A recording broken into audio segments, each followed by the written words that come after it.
Hi everyone, we're group two. Our group members are David, Katie, Steve, and Oliver, and we will be discussing the analysis and strategy recommendation for Starbucks. Statement of the strategic level problems, opportunities facing Starbucks.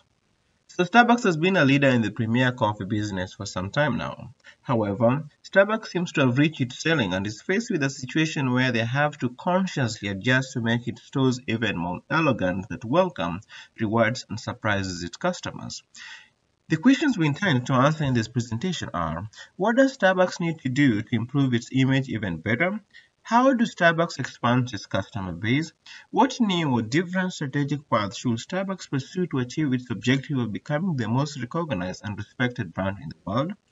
This is because, based on our analysis of this case, we feel that if Starbucks doesn't constantly continue to innovate, create and sustain a unique atmosphere where people enjoying buying coffee, other companies will continue to infiltrate the industry and provide alternatives and in some cases inferior service, and people will go there in droves. Hi everyone, my name is Katie Evans and I will be going over the external environmental analysis for Starbucks.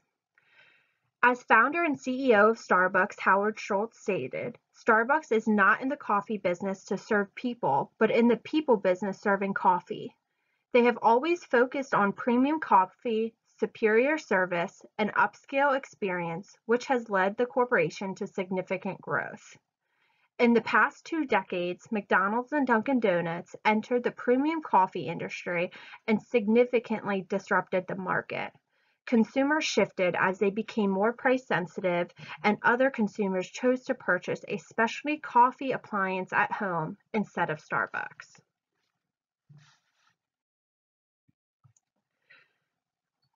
In recent years, Starbucks has faced some struggles as one of the leaders in the coffee industry. Here, we will review a pest analysis that will highlight current threats and opportunities Starbucks is facing. The overall reoccurrence that we see is demographics are shifting. Consumers are becoming more price sensitive and health conscious. As education levels rise, so does the middle class. Starbucks will need to redefine their core consumer and figure out a way to still deliver quality products while sourcing coffee beans ethically at competitive prices so they maintain market share and a key industry leader. After completing a five forces analysis of Starbucks, the corporation has some challenges that need to be tackled before losing too much market share. The overall threat to Starbucks is that the consumers have a high switchability factor since competitors offer similar products with minimal differentiation at lower cost. Consumers also have the option of substituting Starbucks with other products or services such as household specialty coffee appliances, bottled drinks like soda, water, or energy drinks. To remain a key competitor, Starbucks should put focus on millennials and Gen Zs. They need to understand their wants and desires while keeping price, service, experience, and quality in mind.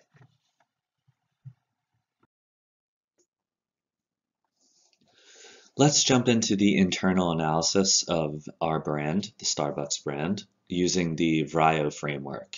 So first we're going to look at value.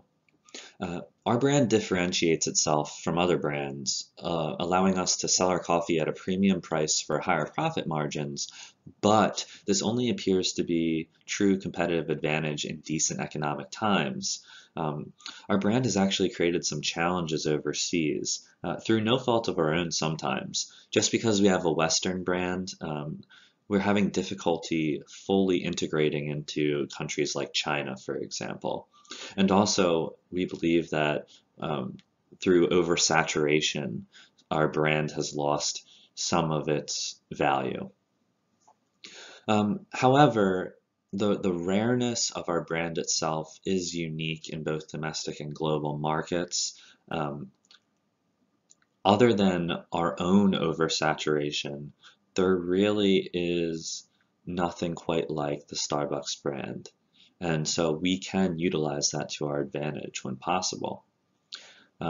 Moving on to Can our brand be imitated? Well, because of our company culture and the history of our brand, I don't believe that our brand is going to be easily imitated. Although, as we've seen, many have attempted to do so by illegally tweaking our logos as well as trying to change their names to be closer to Starbucks. As long as we continue to pursue legal action against those companies, we should be good from an imitation perspective. So, our organization. We believe that our organization is generally well managed to possesses the organizational structure, policies, and culture to utilize our brand to our advantage. However, some decisions that we've made recently have actually harmed the value of our brand. I spoke to oversaturation. I believe that this happened in Australia when we didn't start off small in that market. We could have changed the way that we managed the Australia project and prevented oversaturation from occurring. Additionally, there was some opportunity to look into the Australian culture and see just how much they value certain types of coffee over others. For instance, they appeared to enjoy stronger coffee.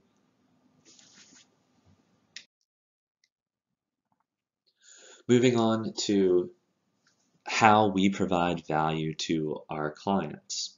Well, we all know that we're not exactly selling coffee at low prices to our clients. However, through a series of primary activities and support activities, we can justify doing so.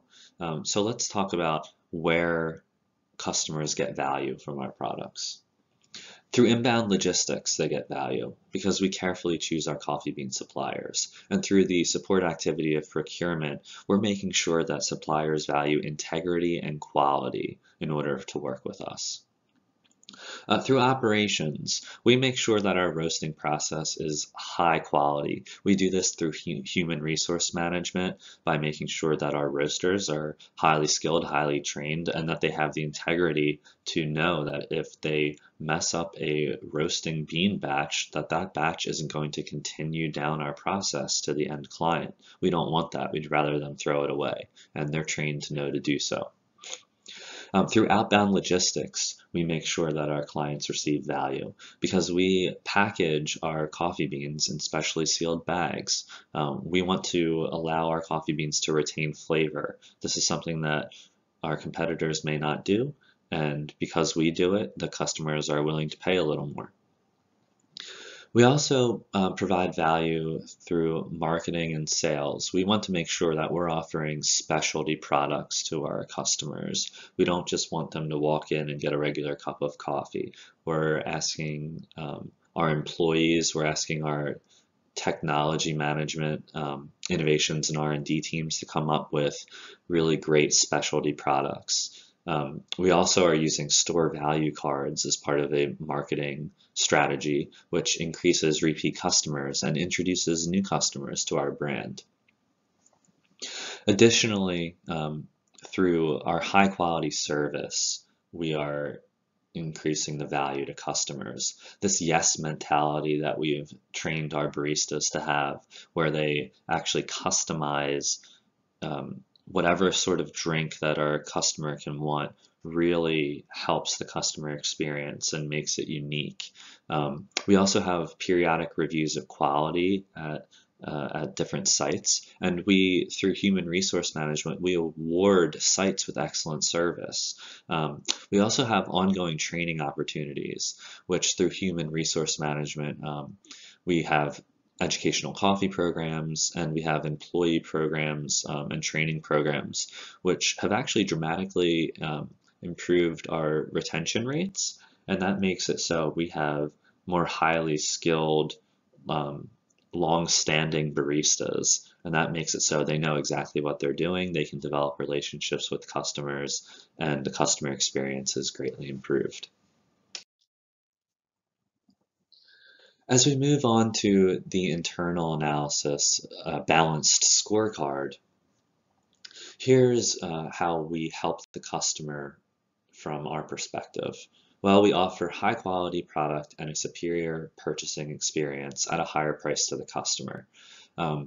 We have environmental commitments when developing our brick and mortar locations, and this will attract socially conscious customers. Our customer satisfaction, while we strive to have perfect customer service, we know that the customer satisfaction varies by geographical area. As we look to expand ourselves into global markets, we need to make sure that we are understanding how customers in these markets will react to our brand, and we need to adjust internally to make up for those factors. Additionally, even domestically, our customer profile has changed over the years.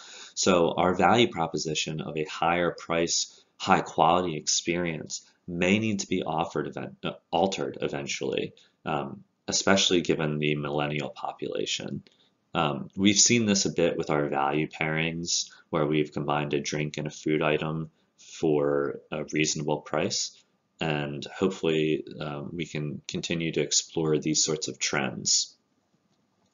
From a financial perspective, our shareholders expect growth, but they also expect the promise for future growth.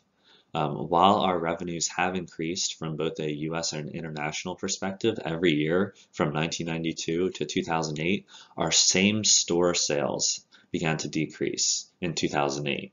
So we really need to make sure that we don't have oversaturation that's causing our same store sales to decrease. From an organizational capacity perspective, we believe that our organization is set up to succeed. Our investments in employee training programs are something that are very commendable. We have consistent innovations in product, and we also utilize our employees for those innovations. We believe that our corporate culture is strong and it aligns with our strategy, but we do have a little more room for technological innovation. From an internal business processes perspective, we have high quality product purchases through our suppliers. We constantly monitor and measure our product quality and our service quality. And this is something that's really important and something we highly recommend that we continue, especially in global markets, given that success will be measured differently as far as the quality of our products and services, depending on the geographical location that our stores are in. One thing that we need to consider is that creating an additional Starbucks location costs a lot more money than creating an additional location for some of our competitors. So we need to consider that and possibly work with some third parties to maybe try to reduce those costs, but still provide the same high quality customer experience that customers are used to. And so with that, we'll continue on with our analysis. Strategy recommendation for Starbucks. Starbucks should employ a market development and penetration strategy by developing the market internationally. There's currently very low consumption of coffee in many countries like Turkey, Thailand, Indonesia, and South Korea, and these present opportunity to Starbucks to start spreading and penetrating those markets. Starbucks needs to continue to penetrate the markets in China, Russia, and India. China and India alone contain about a third of the world's population, so growth there could mean a great deal to Starbucks, being that it has the revenue and the competencies to leverage its experience with developing those markets and becoming the largest premier coffee vendor in those two countries. Starbucks also has over 100 locations as of 2015 in Russia, in about 9 or 10 of their major cities. For Starbucks to be successful in expanding to other countries, that have the means to enjoy their product, they have to tailor their product to fit into the diets of the local population as smoothly as possible. Research and development is going to be paramount to the success of turning a non-consuming country of coffee, such as India or China, into a country like Finland that consumed around 12 kilograms of coffee per person per year. Starbucks should aggressively pursue market penetration through the usage of sales and opening new locations. Countries that have some locations, such as China, India, and Russia, can be further saturated, and the benefits will come with scales of economy and increased brand familiarity with the denizens of those countries.